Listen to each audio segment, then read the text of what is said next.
Go figure, just as I start doing this, there's a plane. Go away, plane, we're busy here. Ta-da! Bumper is off. Valance is off. Yes. And you can tell all the dirt, debris, rust. I mean, it's nowhere near as bad as it looks, but some parts are just a little tight to deal with. So that part bolts up to the frame on both sides.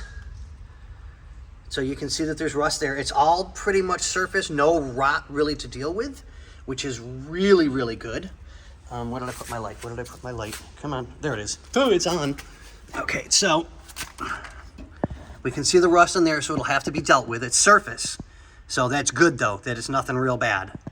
So you can see how bad some of the pieces are. Not real bad, salvageable, a good cleanup. Put it in the magic juice to get them back to the way they need to be. But that one is bent. So this fender got pushed in at some point in time, somehow. Nothing real major, but just a little bit.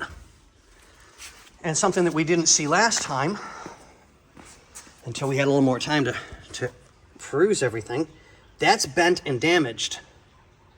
So that one, as you can tell, is bent to snot. It shouldn't be like that.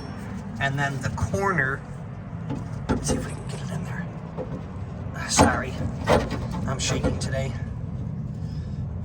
I don't know if you can see that. Let's see if I can.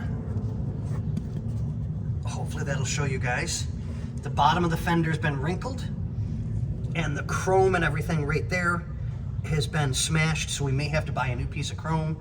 The fender's more than salvageable. The body shop will be able to take care of that. So we'll bring this up with Bill and let him make the decision. So the valance looks like it's in really, really good shape. We're not seeing any damages to speak of. I mean, it really is in nice shape. A little bit of dirt and dust and schmegma, but nothing that makes me want to worry and going, oh my God, Wick. No, nothing.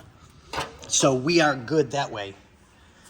Bumper looks good, but now that it's off, you guys can see all the marks that are on it. And I'm not a chrome person. I don't have that knowledge on how to do this stuff. I know how to clean things and reassemble things and fix things, but I don't know how to chrome. I know the process, but that's about it. So now that this is off, we'll start working on the other stuff. So we'll start putting this aside. I'll do my cleanup in here. And I finally got my tool to take the chrome off. Dun dun! So I can start dealing with the chrome around the windows. These may be salvageable to separate the rubbers from the chrome. I don't know. So I'm gonna start getting that done. I'll get to where I can stop. We'll use a jumper box, get power to the inside to put the top down, because I need to get in here to get this chrome off. And it'll also give us a chance to check the motors and stuff like that, see if there's anything that needs to be done. I can pull the chrome off the back, get that taken care of, and start pulling the rear bumper and the tail lights, and it's gonna be a process to get all this stuff kind of shipped out. Let us know, Bill, if you want us to send out your pieces for here on your front and rear and get them re-chromed.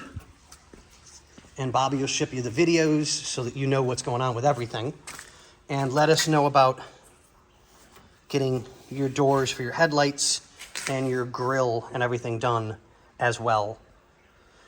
So, but on that note, I will bid you guys an amazing day. It's tedious, but I love doing this stuff the most, because it's just, you can stay focused, you don't have to worry about anything, and you can do the best you can. So I'm loving it. So yeah, it's kind of taken my heart and soul already, and I love it. Such an amazing car.